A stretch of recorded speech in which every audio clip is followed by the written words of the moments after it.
ចង់ដឹងថាតែជប៉ុនមួយណាដែលបងបងចង់បានហើយចង់ដឹងថាតែជប៉ុនមួយណាដែលបងបងគួរជ្រើសរើសប្រើដើម្បីឲ្យត្រូវជាមួយនឹងតម្រូវការបងបងព្រោះថាតែជប៉ុនណាគេបង្កើតមកគឺមានច្រើនប្រភេទមែនតើហើយខាងយើងក៏មានលក់ច្រើនប្រភេទដូចគ្នាដែរមិនថាតែសុខភាពតែសម្រស់បញ្ចុះជាតិខ្លាញ់ជាតិស្ករឬក៏តែ green tea មួយឆាអីក៏យើងមានទាំងអស់ហ្មងតែអ្វីដែលសំខាន់គឺថាបងបងគឺអត់ដឹងថាជ្រើសរើសប្រើមួយណាត្រូវអត់បងបងបើចង់ដឹងថាតម្រូវការបងបងត្រូវជាមួយនឹងតែមួយណាគ្រាន់តែមើលវីដេអូនេះដល់ចប់គឺដឹងហើយព្រោះវីដេអូនេះគឺយើងនឹងប្រាប់អំពីទូនាទីរបស់តែជប៉ុននីមួយៗតែកានប៊ីមួយជីឆាគឺជាប្រភេទតែដែលជំនួយដល់សុខភាពហើយនិងសម្រស់ជាផលិតផលថ្មីដែលយើងទើបនាំចូលស្តុកថ្មីនេះហេដែលជាប្រភេទតែមួយដែលផ្សំពីស្លឹកសលៃ 100% ដែលផលិតចេញមកពីខេត្តយូហ្គោនៃប្រទេសជប៉ុនតែនេះដែរក៏មានបន្ថែមជាមួយនឹងសារជាតិ collagen ហើយនិងជាតិដែកផងដែរបងនឹងស្រាប់ថា collagen គឺជំនួយដល់ស្បែកជួយឲ្យស្បែកតឹងណែននិងមានសំណើមចំពោះជាតិដែកវិញគឺជួយបំបត្តិការអស់កម្លាំងនិងភាពស្លេកស្លាំងសម្រាប់អត្ថប្រយោជន៍របស់គេគឺអត់តន់អស់ណាបងតែនេះក៏ជួយទៅដល់ការរំលាយអាហារនិងសម្រួលដល់ការបន្ទោបង់ផងដែរក្នុងមួយកញ្ចប់ធំគេនឹងគឺមាន30កញ្ចប់តូចដែលអាចផឹកបានជាប្រចាំថ្ងៃ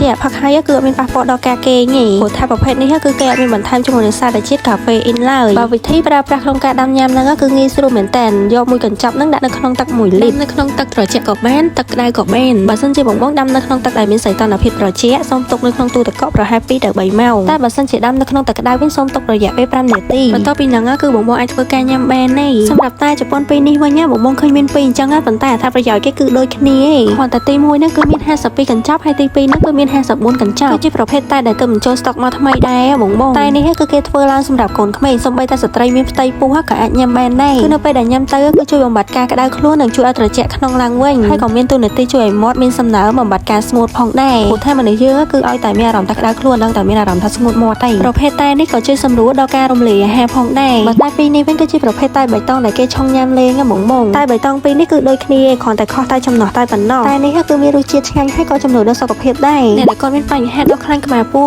ធំហើយចង់បានក្បាលពោះរាបស្មើឡើងវិញគឺអាចប្រើជាមួយនឹងតែពីរនេះបានសម្រាប់តែនេះគឺមានរសជាតិ green tea បែបមច្ឆាដែលមានទូនាទីជួយសម្រក់ខ្លាញ់និងដុតជាតិខ្លាញ់នៅលើក្បាលពោះបានល្អពីរនឹងគឺខុសគ្នាថងថាមួយគឺជាប្រភេទម្សៅហើយមួយទៀតគឺជាប្រភេទថង់ដាក់ឆុងក្នុងទឹកតែមួយនេះវិញគឺជួយដុតជាតិខ្លាញ់នៅលើក្បាលពោះហើយថែមទាំងជួយសម្រក់រាងទៀតហើយថែមទាំងជួយកាត់បន្ថយការលើសឈាមឬក៏លើសសម្ពាធឈាមផងដែរអ្នកដែលគាត់មានបញ្ហាក្អកឈឺកផ្ដាសាយគឺអាចញ៉ាំជាមួយនឹងតែបៃតងទឹកឃ្មុំក្រូចឆ្មារបស់ជប៉ុននេះបានរសជាតិឆ្ងាញ់ងាយស្រួលញ៉ាំមែនតើចំពោះតែនេះវិញគឺជាប្រភេទតែសុខភាពដែលអាចញ៉ាំបានមួយគ្រួសាររសជាតិគេឆ្ងាញ់ហើយក្លិនវិញឡើងឈ្ងុយហ្មងក្លិនគេចេញមកបែបតែបៃតងតែយ៉ាម៉ាកាននេះវិញគឺយើងមានជាប្រភេទតែបញ្ចុះជាតិខ្លាញ់ហើយនិងជាប្រភេទតែបញ្ចុះជាតិស្ករហើយនិងជាតិខ្លាញ់តែយ៉ាម៉ាកានពណ៌ខ្មៅនឹងគឺជាប្រភេទតែបញ្ចុះជាតិខ្លាញ់ដែលស័ក្តិសមសម្រាប់អ្នកចូលចិត្តញ៉ាំអាហារបំពងច្រើននិងអាហារដែលប្រើប្រាស់ជាមួយនឹងប្រេងច្រើនសម្រាប់តែយ៉ាម៉ាកានពណ៌បៃតងនឹងគឺជាប្រភេទតែបញ្ចុះជាតិស្ករហើយនិងជាតិខ្លាញ់ប៉ុន្តែបលេកអ៊ូឡុងពីរនេះវិញគឺមានទូនាទីជួយដុតជាតិខ្លាញ់នៅលើរាងកាយនឹងបានល្អនិងជួយសម្រក់រាងនិងជួយឲ្យរាងស្លីមស្អាតសម្រាប់ពីរនេះវិញគឺជាប្រភេទតែសម្រក់គីឡូគឺយើងមានពីរប្រភេទមាន7គីឡូក្រាម DHT ហើយនិង8គីឡូក្រាម DHT ចំផ្ដោតលើការសម្រក់គីឡូបានល្អគឺអាចប្រើជាមួយនឹងតែសម្រក់ពីរនេះបានសម្រាប់ប្រភេទចុងក្រោយនេះវិញគឺជាប្រភេទម្សៅមច្ឆាហើយនិង green tea បងចង់បានជាប្រភេទដែលអាចញ៉ាំលេងជាប្រចាំធ្វើអារម្មណ៍ស្រស់ស្រាយបន្ធូរអារម្មណ៍កាត់បន្ថយភាពតានតឹងអីគឺអាចញ៉ាំជាមួយនឹង green tea ហើយនិងមច្ឆាបានប្រភេទមច្ឆាហើយនិង green tea នេះក៏ជំនួយដល់សុខភាពបានច្រើនដែរសំខាន់ណាស់គឺគេមានរសជាតិឆ្ងាញ់ទៀតចឹងសម្រាប់បងអ្នកដែលចង់បានតែជប៉ុនទាំងអស់នេះបងអាចរកទិញបាននៅហាងលក្ខសរិយាយើងទាំងពីសាខាឬក៏បងអាចឆាតចូល page ក៏បានតែបើសិនជាបងចង់មើលផលិតផលថ្មីជាច្រើនទៀតបងចង់ link Telegram ដែលយើងបានដាក់នៅក្នុង description នឹងបានណា